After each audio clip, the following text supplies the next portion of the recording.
Jangan lupa like, komen, dan subscribe channel YouTube TVRI Bengkulu dan nyalakan lonceng notifikasinya.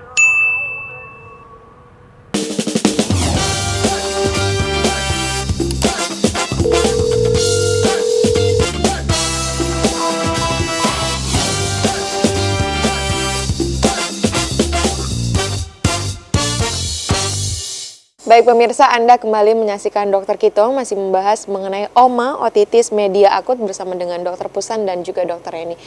Kembali ke Dokter Pusan sedang menjelaskan mengenai pengobatannya ya dokter ya? Iya. Oke, silakan dilanjutkan dokter. Ini selain terapi yang diberikan oleh dokter, ada juga yang harus kita edukasikan ya kepada pasiennya atau kepada orang tua pasiennya. Yang pertama yaitu cegah untuk jangan kemasukan air dulu. Jadi misalnya ada aktivitas seperti berenang, itu coba di stop dulu. Terus juga mandi biasanya disarankan untuk pakai penutup kepala supaya nggak masuk air ke telinga. Terus cegah paparan asap rokok dan iritan. Tadi ya sudah dijelaskan di awal ya, asap rokok itu juga berpengaruh terhadap peradangan dimanapun, nggak cuma di telinga. Kemudian pada bayi, ASI-nya tetap diberikan, tapi posisi pemberian ASI-nya jangan sambil tiduran, karena takutnya nanti kan ASI-nya juga atau air ASI-nya itu bisa masuk ke dalam tenggorokan, jadi posisinya agak naik sedikit. Untuk komplikasi, nah komplikasi ini adalah yang terjadi kalau otitis media ini tidak tertangani dengan baik ya.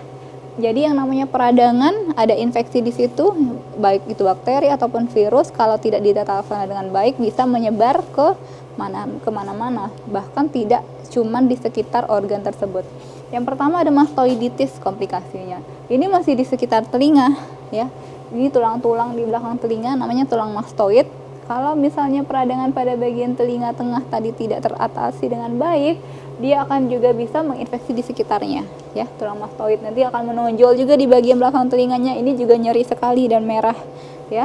Kemudian tertarik gitu ya dokter ya? Iya. Ini sangat mengganggu ya, kalau misalnya sedang bekerja pasti terganggu pekerjaannya. Kemudian ada abses otak. Abses otak ini peradangan atau kumpulan nanah di bagian otak. Coba sampai jauh sekali kan. Infeksi itu dia kalau enggak menyerang di organ sekitarnya, dia juga bisa dibawa secara sistemik, dibawa oleh pembuluh darah, bisa beredar kemana-mana. Terserah bakterinya mau hinggap di mana, virusnya mau kemana. Itu terserah, bisa ke otak bisa, jadi bisa abses otak. Ini penanganannya jauh lebih komplikasi ya, lagi. Ya, udah sampai ke otak ya? Iya, jauh lebih komplit lagi penata laksanaannya.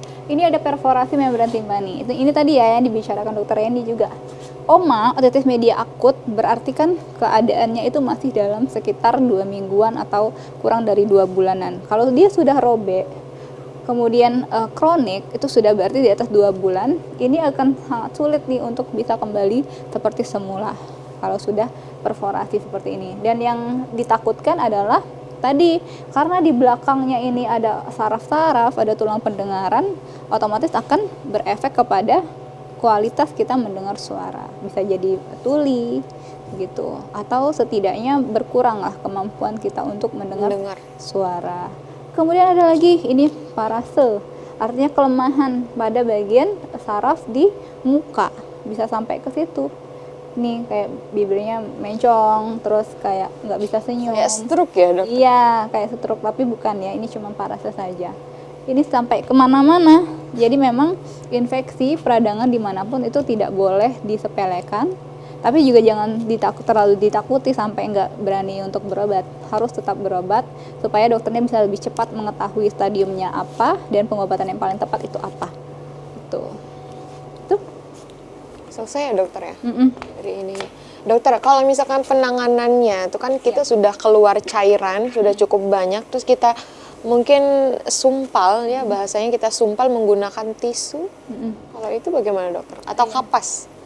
Kalau dia berarti sudah di stadium yang perforasi ya, ketika sudah cairannya sudah keluar, kalau kita menyarankannya untuk dibawa ke dokter, nanti akan diberikan pemberian cuci telinga. Kalau mau disumpal tisu, menurut saya tidak direkomendasikan ya. Kenapa? Karena sebenarnya tujuan kita memberikan cuci telinga itu kan untuk membersihkan telinganya. Kalau kita sumbat pakai tisu, takutnya nanti cairannya itu malah nggak keluar. malah tertekan ke dalamnya, malah menyebabkan peradangan ataupun infeksi yang lebih lagi begitu. Tapi kalau misalnya untuk mengelap saja di daerah bagian luar nggak apa-apa. Artinya dibolehkan dikeluarkan saja gitu ya dokter? Dikeluarkan saja sambil dicuci juga ya telinganya. Kalau untuk pencegahannya dokter ini bagaimana dokter ini untuk mencegah supaya tidak terkena oma gitu? Terutama untuk orang tua ya yang lebih aware kepada anak-anak. Kalau untuk pencegahannya kita balik lagi tadi kan ada faktor resiko. Faktor resiko terbanyak itu kan memang karena infeksi ya, infeksi saluran pernafasan atas. Kenapa bisa terjadi? Ya mungkin aja nih ibaratnya karena hygiene-nya yang kurang gitu kan, kebersihannya kurang. Jadi kalau misalnya apa-apa ya keluar lagi batuk, pilek, gunain masker gitu kan. Jangan nggak gunain masker karena kan takut menyebarkan ke orang-orang yang ada di sekitar. Apalagi anak-anak yang rentan, yang daya tahan tubuhnya masih lemah banget. Terus kalau misalnya habis pulang dari manapun, dari luar rumah ataupun apapun, tetap harus cuci tangan gitu kan. Biasakan diri untuk mencuci tangan.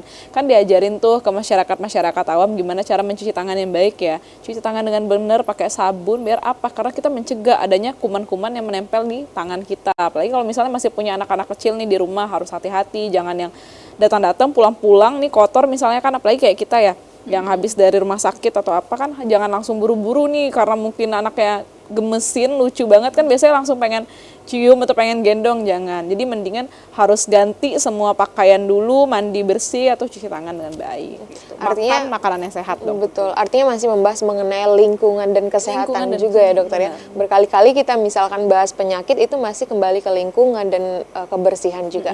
Oke dokter Putri dan juga dokter Reni, terima kasih sudah memberikan edukasi yang menarik kepada pemirsa di rumah. Artinya kita juga tidak bisa menganggap enteng suatu penyakit ya, harus melakukan pemeriksaan yang dianjurkan oleh dokter. Oke pemirsa, saya Helda Amelia undur diri, terima kasih dan sampai jumpa.